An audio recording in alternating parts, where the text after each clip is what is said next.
Welcome to There's a Method to the Madness. My name is Rob Maxwell. I'm an exercise physiologist and personal trainer. I'm the owner of Maxwell's Fitness Programs, and I've been in business since 1994. All right, I think we're going to have some fun with today's topic.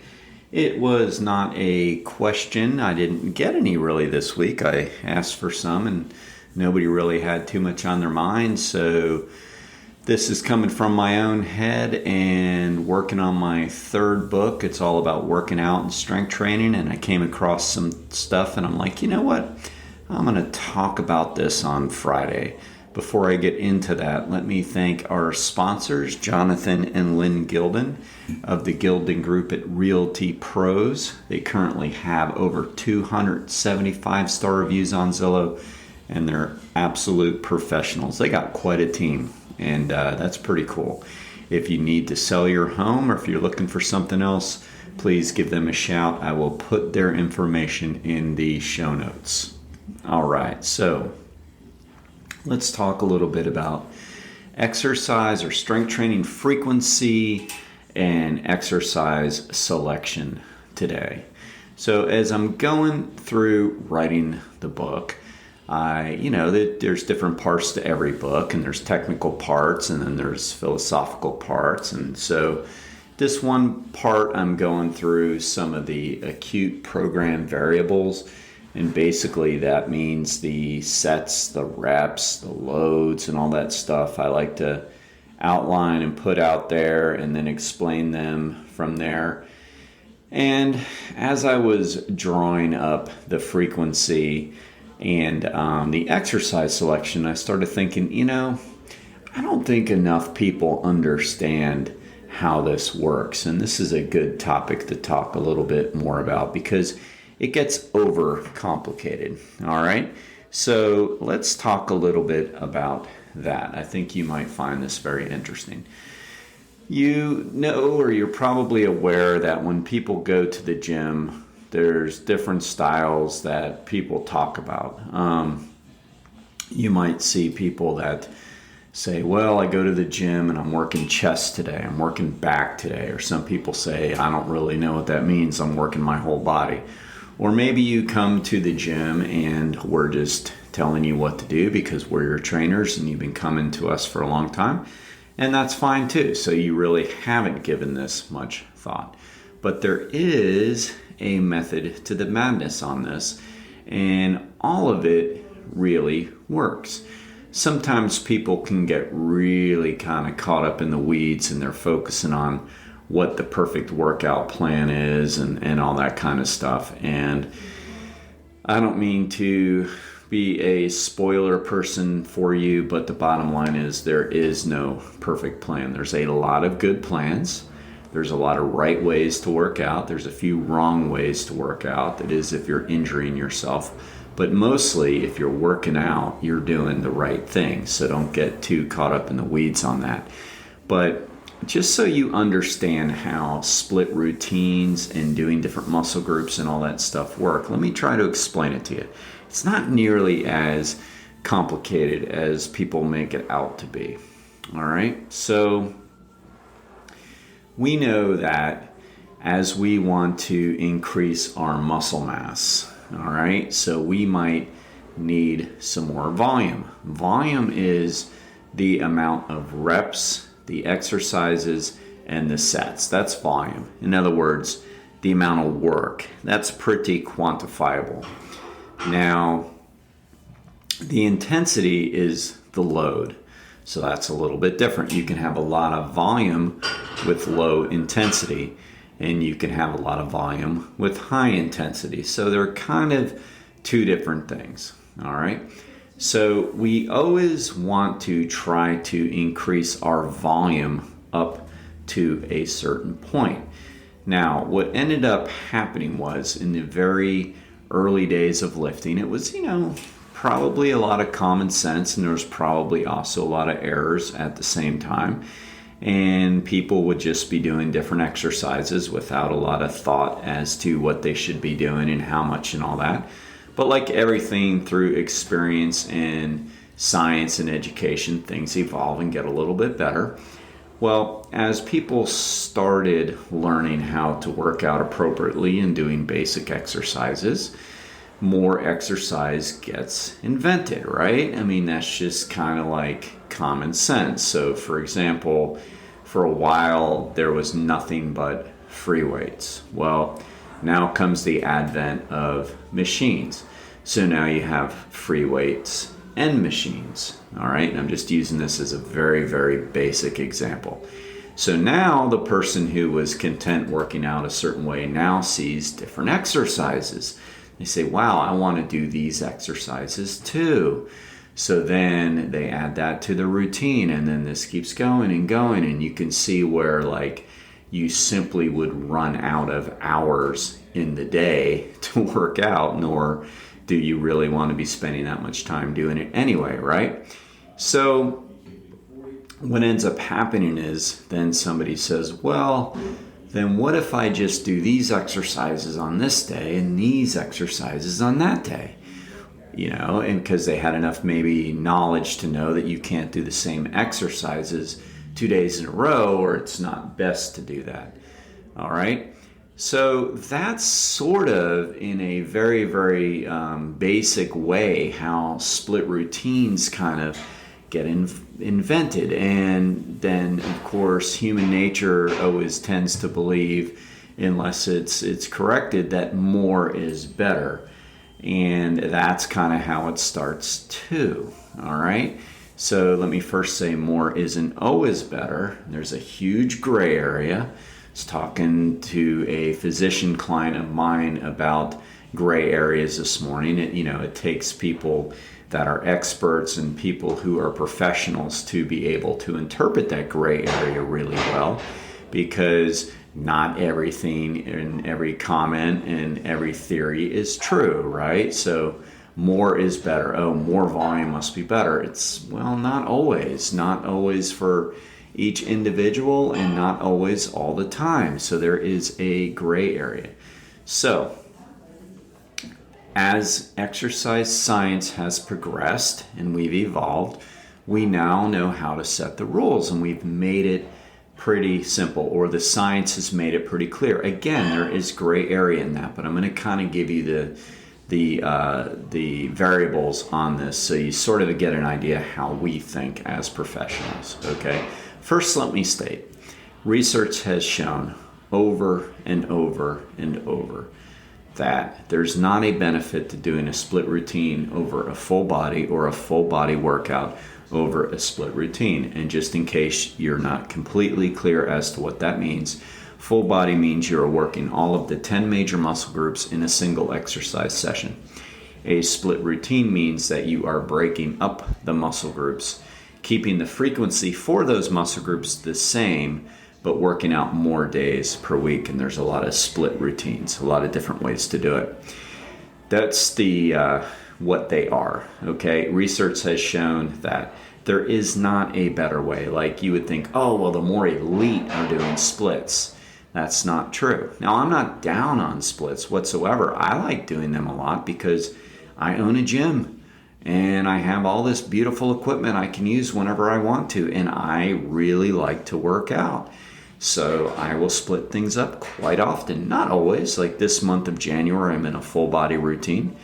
Had a little bit of a cracked rib, so I'm like, cutting down on the frequency of working out. There's only so many movements I can do. So lo and behold, because I understand the science, I'm cutting back on the amount of movements I can do and doing more sets per the movements I can do. But that's really the best logic for this type of stuff. One way isn't better. I like both. For most clients, full body routines are going to work best financially. I mean, most can't afford, nor do they need to, come in 5 days a week, 6 days a week to train. So we're going to work the muscle groups when they come. So really, it's not anything greater than that. It's not this, oh man, I'm selling myself short because I'm only doing 2 to 3 full bodies a week. Not true at all. All right, so I got that out of the way. Neither is better. Both are good. Depends on what you like to do, depends on what you have access to, depends on what you can afford if you go to somebody. All right, that simple. All right, so we, the coaches, the professionals, the strength coaches, how do we then break it up for you? All right, so if it's a full body routine, then you're going to make sure all of the major muscle groups are worked.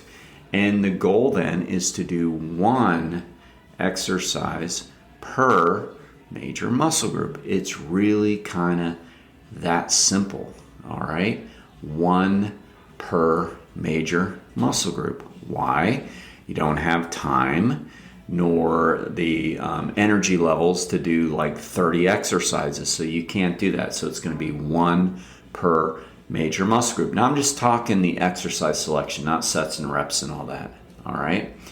The next rule of thumb is if you're going to split your body in half, all right, in half, you're going to keep the same amount of sets and total volume, but now you're doing 2 exercises per muscle group. So instead of, say, like on a full body routine, doing something like squats on a half body routine, you're going to do, say, like squats and leg press, or leg extension and leg curl. So on a full body routine, and you're trying to get in all your major muscle groups, the chest exercise might be a chest press or a bench press or a dip exercise. Whereas if you're splitting it in half, now you're going to have 2 per muscle group. So it might be a chest press and a fly. Get it? Really that simple. When you increase the days, you now increase the amount of exercises per muscle group, but you are cutting the body in half so it all evens out. That's the key. When split routines were originally designed, well, number one, probably they were just randomly done and there wasn't much thought. But when they were first thought about how do we do this somewhat scientifically years ago,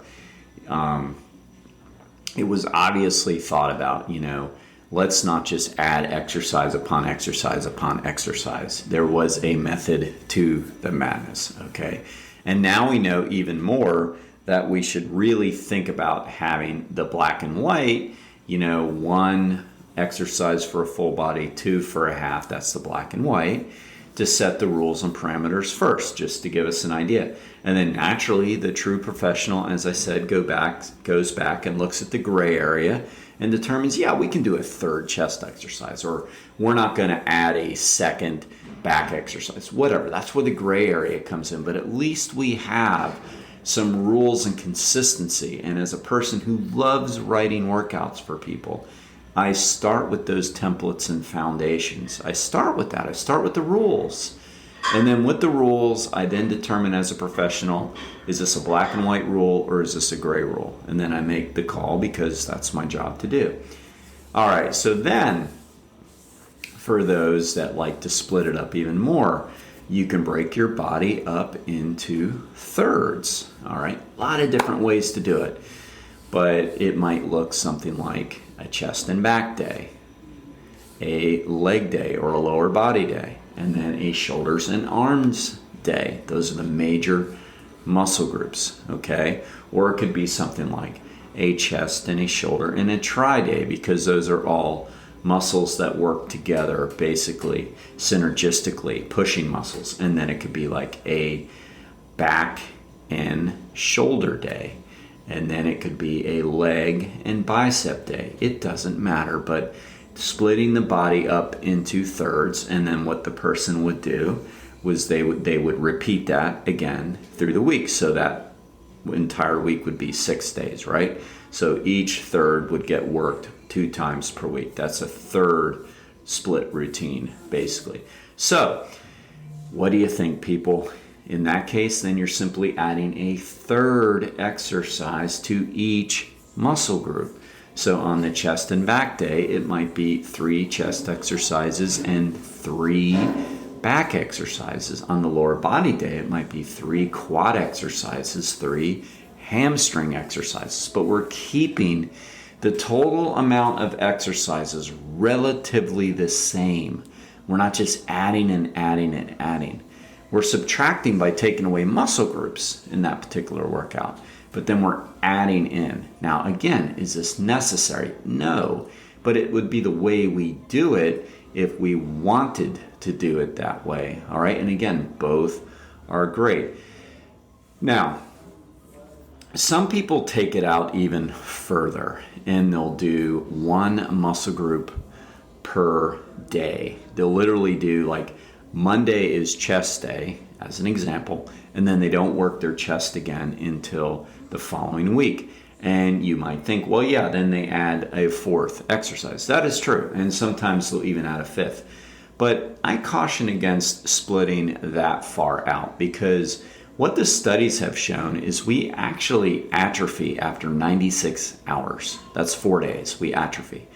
So you have to be real creative for that not to happen if you're only training one muscle group per day. Because last I checked, 7 days is longer than 4 days. So if that is your routine, then by the time that next day comes around, Monday to Monday, you've already begun the atrophy process in your pec muscles. As an example, take any day, back being Tuesday, lower body being Wednesday, same thing. 7 days are transpiring before you actually hit the muscles again. So you're already 2 to 3 days into atrophy by the time you work it. Great atrophy? No, but that means you're kind of always playing from behind. So, and that's been really popular with some bodybuilders through the circles. I wouldn't say that it's popular among strength coaches, real personal trainers, physiologists. No, it is not in the literature anywhere, but it is popular in some of the different Instagram accounts and bodybuilding magazines where guys talk about their routines.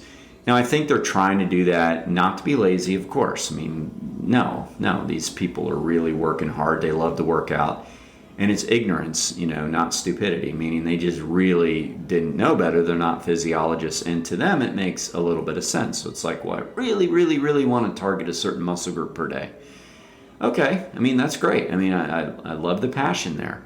But again, if we know the science, it says, well, we probably shouldn't do that. And why probably? Well, because there could be a possible way to make it work, but you'd have to get real creative, and it wouldn't technically be a single muscle group per week. It would be like a major day of hitting that muscle group, and then maybe a few days later doing a very little bit of it on another muscle group's day. That way there is some stimulation where the atrophy doesn't occur. But as you see, that gets so complicated that it's like, why bother? Possible. If you really love it, sit down and want to plan it out, make it work, make it happen. Yes, but in my opinion, that's a lot of like mental gymnastics just for that reason, when you probably can really isolate the muscles just as well on a 3rd day split where you don't have to worry about that because you're working within the parameters of the every 96 hours pretty well, okay? So, again, there is a method to the madness when we try to break things up, and it all works very, very well. It really is individual on one hand, science on the other, and then you figure out what works absolutely best for you, all right? So, full bodies, 1 major muscle group, half bodies, 2, 3rd, 3. You might think, whoa, you didn't bring up the low back and the abs and the calves. Well, us in the industry always call those accessory muscle groups because they really get worked doing everything else. I know people love hitting their abs. They feel like they're making it smaller. There is no such thing as spot reduction, so they aren't making it smaller. Now, I'm not saying don't do abs. Of course do abs. Do abs to train them, to strengthen them. But because they're accessory muscle groups, they get worked during the major parts of the workout. And they can also be worked in a set or two, whatever, in every workout because they are different in their musculature. So especially the abdominals are more slow twitch. They can essentially be worked every day. The thing is, they don't have to be worked very hard, all right? Or very long, I should say. So the point being is they can kind of be thrown in on any of these days. And anytime you're walking, anytime you're doing squats, anytime you're doing leg presses, you're really working your calves. I like to work the calves in specifically personally, but I do some physique competitions, so it's a little bit more important. Plus, they're great for circulation. But I also know it's really not necessary. It's an added bonus for me, not necessary. Calves are very, very genetic with that. We're not going to have great calves just because we're diligent about our calf work. And then the low back also gets worked on almost everything, but I do make it a place to make sure it gets into my main routine and my client's main routine, because we've seen way too many people injure their backs through the years because they're not strengthening their back. So I do make that an important and structured exercise in the plan, all right? But typically in any of these, exercise science protocols that we use, just so you know, the lower back, the abs, and the calves are considered accessory and not major muscle groups. Accessory does not mean not important. It simply means that they come along with things, and we have to just recognize that and understand that, all right? Hope this helps. I think it's pretty cool. I love talking about this kind of stuff. And I want to thank our second sponsor, chiropractic physician, Dr. Doris Antos of Ormond Beach, Florida. She's on Granada, and she is going to be a guest of ours in a week or so. As soon as she gets her schedule figured out, it's going to be great to interview her. I like doing interviews. She is a wellness chiropractor, meaning she is there to make you well, and she's really phenomenal. A lot of our clients go to her and her associates, and I will put all of her contact information in the show notes. Until next time, be Max Fit and be Max Well.